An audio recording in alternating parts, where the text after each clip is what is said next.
Assalamualaikum warahmatullahi wabarakatuh. Kami dari kelompok 4 akan mempresentasikan materi kami, yaitu munculnya media massa. Ini adalah topik pembahasan kami. Yang pertama itu dari permulaan hingga media massa. Yang pertama yaitu pada awal abad pertengahan, gereja di Eropa memiliki alat yang terperinci dan efektif untuk memastikan penyiaran tersampaikan kepada semua orang tanpa terkecuali. Peristiwa ini dapat disebut sebagai komunikasi massa, walaupun sebagian besarnya bebas dari bentuk media, seperti pengertian kita saat ini, terlepas dari adanya teks yang berkaitan dengan agama. Ketika media independen muncul dalam bentuk cetak, penguasa gereja dan negara bereaksi dengan kepanikan akan munculnya potensi kehilangan kontrol yang diwakili media. Dan pada kesempatan, semakin terbuka media pada kesempatan yang semakin terbuka untuk menyebarkan ide-ide yang baru dan menyimpang. Selanjutnya yaitu dalam mengisahkan sejarah media massa, kita berhadapan dengan 4 elemen utama yang signifikan dalam kehidupan masyarakat yang lebih luas. Yang pertama ada tujuan kebutuhan atau penggunaan komunikasi tertentu. Yang kedua yaitu adalah teknologi untuk berkomunikasi kepada massa dengan adanya jarak. Yang ketiga yaitu bentuk-bentuk organisasi sosial yang menyediakan keahlian dan kerangka untuk mengatur produksi dan distribusi. Dan yang terakhir yaitu bentuk-bentuk peraturan dan kontrol. Selanjutnya yaitu media cetak buku. Pada dahulu kala, buku merupakan buah karya penulis terkenal yang menulis fiksi dan non-fiksi yang diperbanyak dan disebarkan untuk dibaca atau diceritakan kembali. Di Barat misalnya, budaya buku hilang setelah akhir Kekaisaran Romawi hingga kemudian dibangkitkan kembali berkat kegiatan para biarawan, walaupun memang beberapa buku ini dibuat untuk alasan religius atau pelajaran. Yang ketiga yaitu media cetak atau surat kabar. Pendahulu dari surat kabar ini sepertinya adalah surat alih-alih buku-buku buletin yang tersebar melalui sistem layanan pos yang terutama berisi tentang peristiwa baru yang berkaitan dengan kegiatan perdagangan dan jual beli internasional.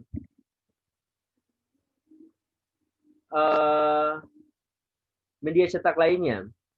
Media pers cetak memunculkan berbagai bentuk publikasi selain buku dan surat kabar, di dalamnya termasuk drama, lagu, artikel, cerita berseri, puisi, pamflet, komik, laporan, prospektus, dan peta, poster, musik, brosur, surat kabar dinding, dan masih banyak lainnya. Selanjutnya itu film sebagai media massa. Stasiun film bermula pada akhir abad ke-19 sebagai teknologi baru, tetapi konten dan fungsi yang ditawarkan masih sangat jarang.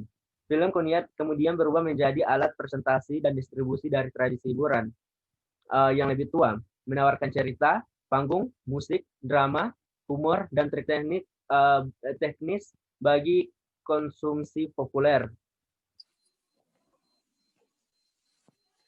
Selanjutnya ada penyiaran. Televisi dan radio telah memiliki kurang lebih 90 dan 60 tahun lebih sejarah sebagai media massa. Dan keduanya tumbuh dari teknologi yang ada sebelumnya, telepon, telegram, fotografi bergerak atau diam, dan rekaman suara.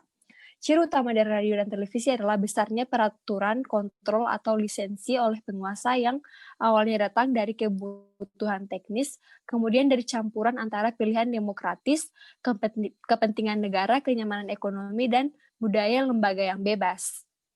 Status televisi sebagai media yang paling besar dalam hal jangkauan dan waktu yang dihabiskan dan popularitasnya tidaklah berubah selama lebih dari 30 tahun dan bahkan bertambah bagi halayak global. Lanjut. Kemudian ada musik rekaman. Musik rekaman terbagi beberapa aspek media, yaitu pertama hanya berupa suara, yang kedua kepuasan pribadi dan emosional, yang ketiga utamanya memiliki daya tarik terhadap anak muda, dan terakhir penggunaannya yang dapat berpindah dan fleksibel.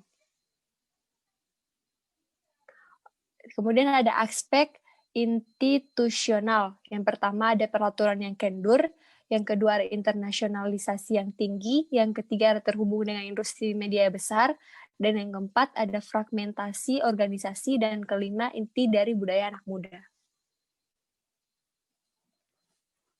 Kemudian ada revolusi komunikasi, yaitu media baru versi media lama. Istilah media baru telah digunakan sejak tahun 190-an dan telah mencakup seperangkat teknologi komunikasi terapan yang semakin berkembang dan beragam. Hubungan antara teknologi informasi dan komunikasi atau ICT dengan konteks sosial yang berhubungan yang menyatukan 3 elemen. Yang pertama, alat dan artefak teknologi, aktivitas, praktik, dan penggunaan, dan tatanan serta organisasi sosial yang terbentuk di sekeliling alat dan praktik tersebut. Komunikasi massa yang sangat dekat dengan media lama sehingga sepertinya akan menjadi usang karena media baru. Komunikasi massa tradisional pada intinya bersifat satu arah, sementara bentuk baru komunikasi secara pokok adalah interaktif.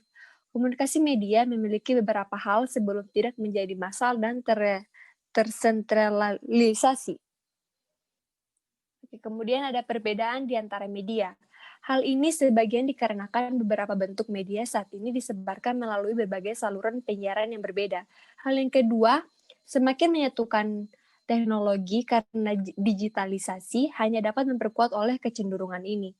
Hal yang ketiga, kecenderungan globalisasi mengurangi kekhususan dari varian konten dan lembaga media tertentu.